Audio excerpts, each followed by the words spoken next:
Welcome to Richard Raw's Daily Meditation from the Centre for Action and Contemplation.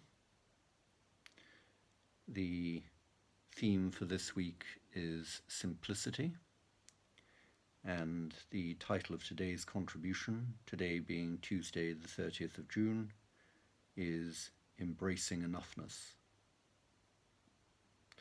And Richard Raw this morning begins with a quote from Lao Tzu. And Lao Tzu says, "I have just three things to teach: simplicity, patience, compassion."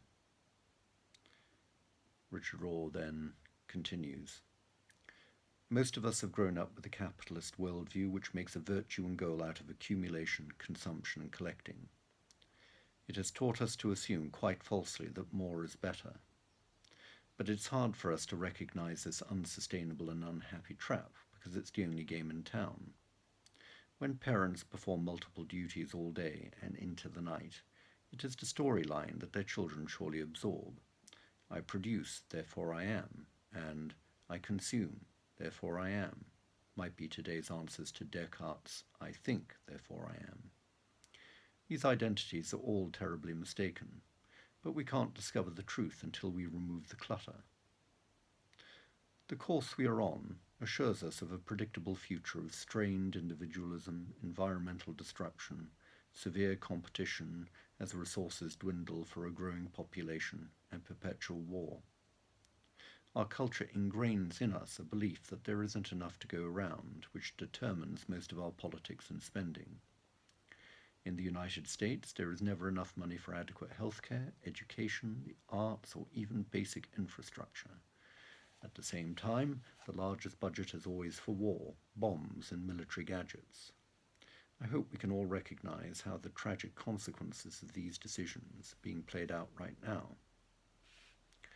E.F. Schumacher, who lived between 1911 and 1977, said years ago, "Small is beautiful," and many other wise people have come to know that less stuff invariably leaves room for more soul. In fact, possessions and soul seem to operate in inverse proportion to one another. Only through simplicity can we find deep contentment instead of perpetual striving and living unsatisfied.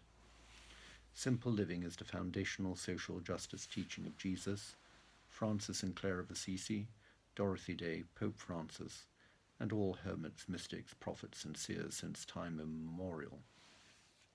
Franciscan spirituality asks us to let go, to recognize that there is enough to go around and meet everyone's need, but not everyone's greed. A worldview of enoughness will predictably emerge in us as we realize our naked being in God, instead of thinking that more of anything or more frenetic doing can fill up our infinite longing and restlessness. Francis did not just tolerate or endure our simplicity, he loved it and called it poverty. Francis dove into simplicity and found his freedom there. This is hard for most of us to even comprehend. Thankfully, new monastics like Tessa Baliki, Shane Claiborne, and Adam Bucko illustrate how this is still possible, even into the modern world. Francis knew that climbing ladders to nowhere would never make us happy, nor create peace and justice on this earth. Too many have had to stay at the bottom of the ladder so we can be at the top. Living simply helps level the playing field and offers abundance and enoughness to all, regardless of our status or the state of belonging to religion or group. Here ends the meditation for this morning. And can I just draw your attention to the fact that in the light of Richard Raw's appeal for donations, if we appreciate these meditations, which I'm sure we do, there's still an opportunity on the Centre for Action and Contemplation website to make a donation. It doesn't matter how much it is, and it can be just a small one-off donation. Have a look.